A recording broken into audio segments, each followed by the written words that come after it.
Hey, what is going on, Guardians? TBL here, and today we're bringing you just a very quick update video surrounding a blog post that was posted yesterday by Bungie that showcases an upcoming Destiny 2 development roadmap.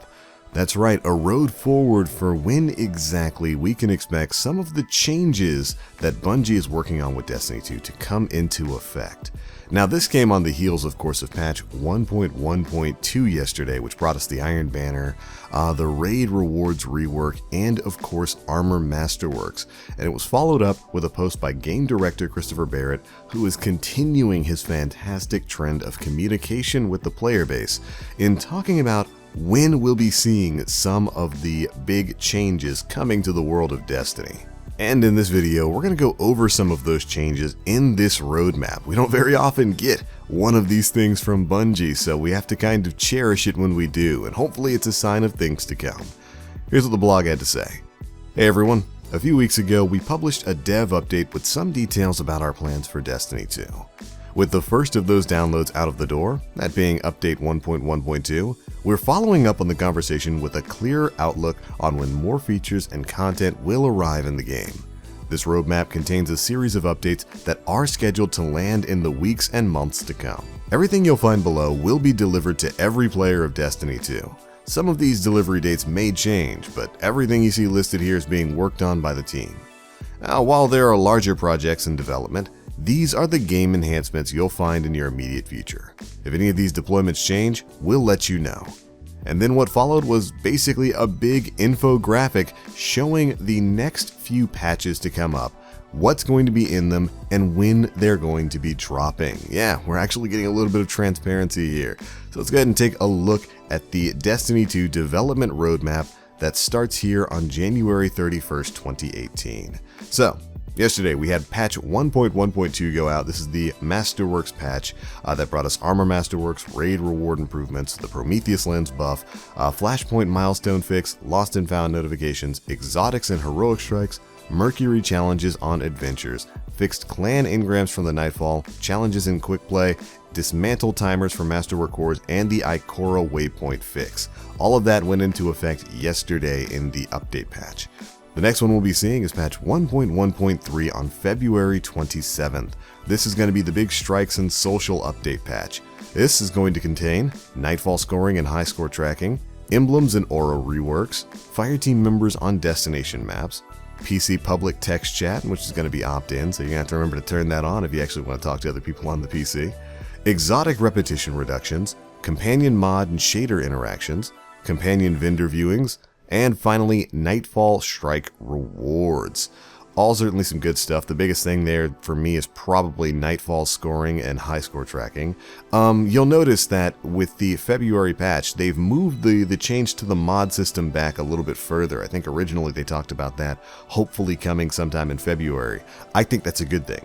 I really hope that means that they looked at the mod system and said, okay, we don't just need to tune this, we need to rebuild it from the ground up. And hopefully they're taking some of the feedback from the raid mods, which if you haven't gone through and done the raid or looked at any of your raid gear, you've got mods on those now, and the mods on the raid gear are absolutely fantastic. They make you super duper powerful on Leviathan. Hopefully they're looking at that and saying, okay, we need more of that and less of this, I don't know, +5 attack and you can change your element. That's about it. So mod reworking has been moved back, but we will be seeing that hopefully in the future. And believe me, that future is going to be fast approaching. After that, our next patch is going to be on March 27th, a full month later. This is patch 1.1.4, and it's the Sandbox and Crucible changes.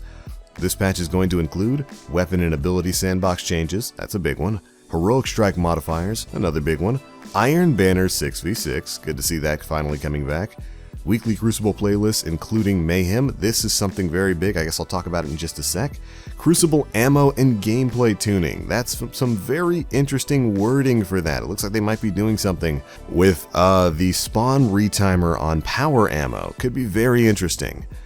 Nightfall challenge cards, Crucible quitter penalties finally for competitive mode, repeat Crucible maps and strike protection, And finally, exotic weapon and armor sandbox changes. This means the sandbox changes that I've been looking for, the stuff changing to weapon balance and whatnot, and hopefully to some of the way the cooldowns and whatnot work in the game. That's not going to be coming until March 27th, so you still have another whole month and a half basically to go through before we get to the big patch. So a little bit of extra time waiting there. Not too happy about that, but we should be learning more about what exactly is coming in those sandbox changes later today in today's This Week at Bungie blog. But finally, let's move to the last date. And then we have the start of Season 3 in May. This is going to bring us a new season of content with patch 1.2.0. This is going to bring us the Eater of Worlds Prestige mode, seasonal Crucible rankings, private matches, vault space increases by about 50 spots, multi-emote wheel, exotic Masterworks, seasonal vendor progression, faction rally improvements, mod system improvements, and of course, an all-new DLC pack for Destiny 2. It's basically been confirmed that that is coming out in May, and it's probably what they mean when they say a new season of content.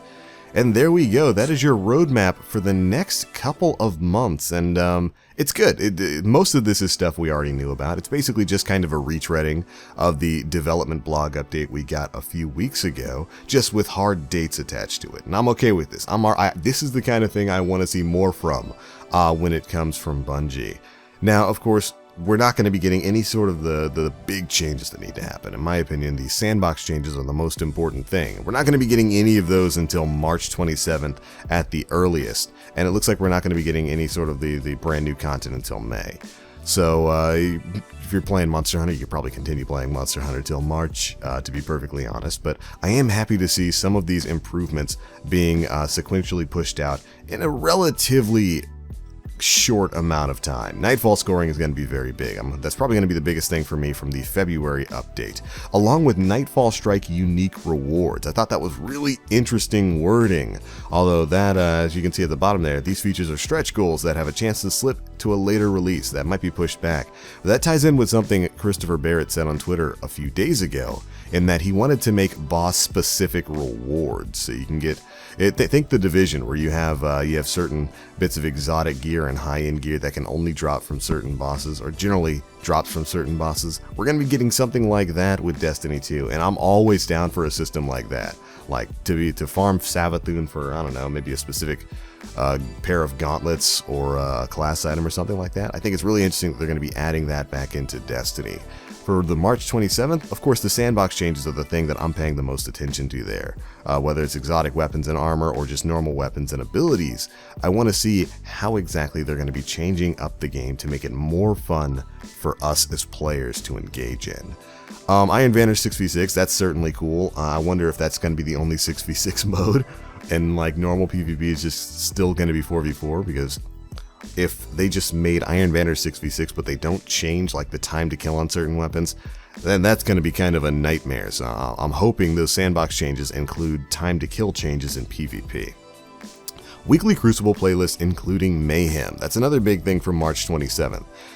This sounds good to me because it sounds like they're just adding Mayhem back to the normal Crucible playlist, which is good because in the previous development blog they stated that they wanted to have Mayhem be kind of a monthly event, which I was not a fan of. You guys will remember, I want Mayhem just to come back as a default game mode, because Mayhem was the most fun I have had in Destiny 2 PvP in its history. That's the most fun I've had in Destiny 2 PvP, period.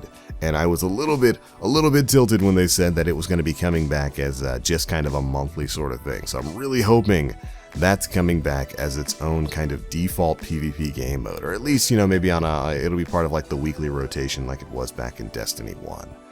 Alright, and then in May, of course, a new season of content. I do believe that is when the DLC is coming out, so of course that's a big ticket item. There's a lot riding on this next DLC. I mean, I've already paid for it, I kind of have to play it. But, you know, Destiny 2 is not in a great spot right now, and this next upcoming DLC is really going to be the test of time to show whether or not they can kind of salvage their game and change it to being a more fun and rewarding overall experience. And of course, with that, we've got the Eater of Worlds Prestige mode. I wonder if that means you're not going to be able to get the Eater of Worlds ornaments until May, because usually that's tied to Prestige mode, and I don't know, it's kind of a chin scratcher on that one. But of course, seasonal Crucible rankings, I'm happy to see that coming. Private matches, I'm happy to see that coming. The vault space increase, of course, is going to be like 50 spots, so it's not too big. But exotic Masterworks, I really want to see what they're going to do with the Masterworks system for exotics. And of course, mod system improvements is slated for May, but could be pushed back further if they need more time to work on it. But that's certainly going to be another big ticket item to keep your eye on when Season 3 begins in May. But alright, that is it for this chart here. They finished up the blog by saying this: beginning tomorrow, which is of course today, Thursday, February 1st, 2018, and in the coming weeks, we'll dive into details on the features outlined above, featuring screenshots or developer commentary. If this forecast changes, we'll share out a new version of it, with new dates and new expectations. We know you have new questions about everything you've just read, and we look forward to answering them. Thank you again for your feedback about the game. And there we go. This really is fantastic. This is the kind of communication and transparency that players really need right now.